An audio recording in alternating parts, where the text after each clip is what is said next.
at the other tablet now. We're going to be unboxing this. It's the PENTA Tab T-Pad IS709C. Now this is for a price of 4,000 rupees in the market, which is the MRP. Let's pull this out. We have the tablet first. Go further in, we have the same pouch that we saw on the bigger variant. You also have the same USB charger along with the charging and data syncing cable.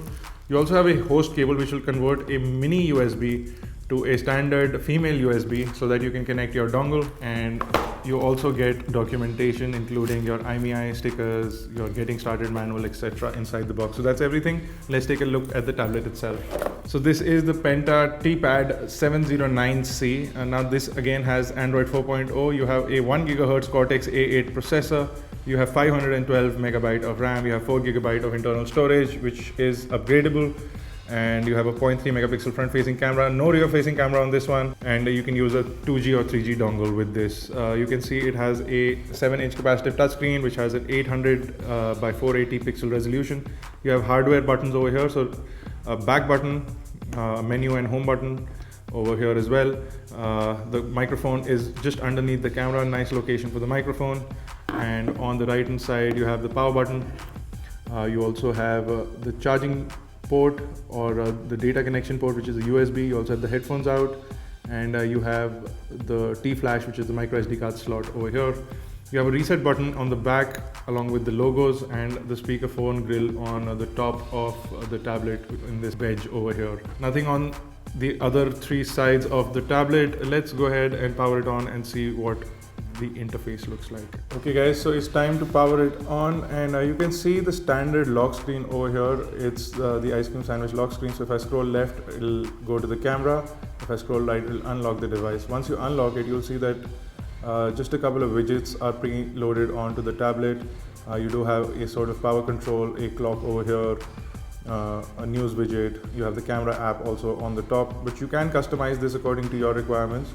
We did install Quadrant Standard on this just for our testing purposes. Once you come into the apps list, you'll see that Angry Birds is pre-downloaded.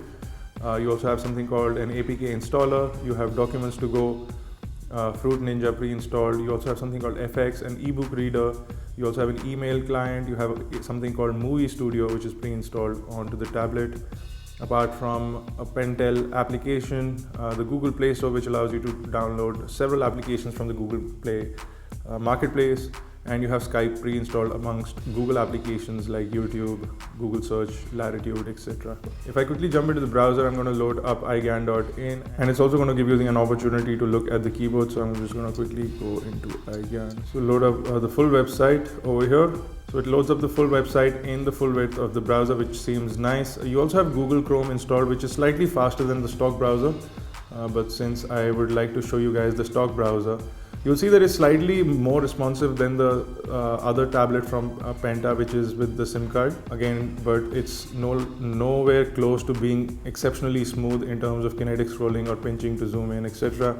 You'll see that it's very choppy, and the overall internet experience on the stock browser is nowhere close to what we would expect from a tablet.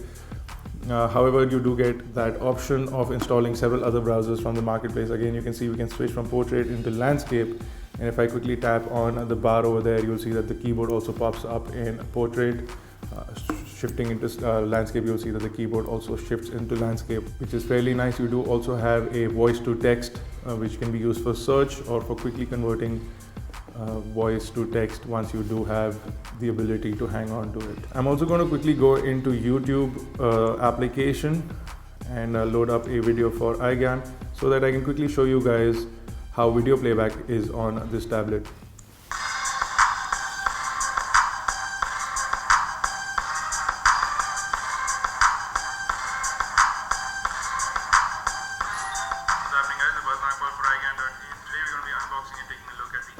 So video playback is decent, although viewing angles are not so great. The screen darkens if you just slightly tilt away from the main front of the display. So that is something that you might want to look at. Now this tablet is fairly cheap. It comes in for around under 4,000 rupees, and it's a fairly decent tablet to look at. You do have the three hardware buttons over here, the front camera. On the side, the power lock and unlock button is slightly shabby and might not last long is what it appears to be. You don't have hardware volume rockers because the volume rocker is on screen, so that's again something that may be a bother and may trouble you. For example, when you're watching a movie, you will not be able to control the volume from outside. So there you go, guys. This was a quick unboxing and review of the PENTA tab. If you have any questions or queries, do leave them in the comment section below or on Facebook, Twitter, Google+. You can check out more unboxing videos, reviews and tutorials on iGyaan.in, and do subscribe to us on YouTube, youtube.com/iGyaan, youtube.com/iGyaan. For iGyaan Records, we've been Thank you guys for watching.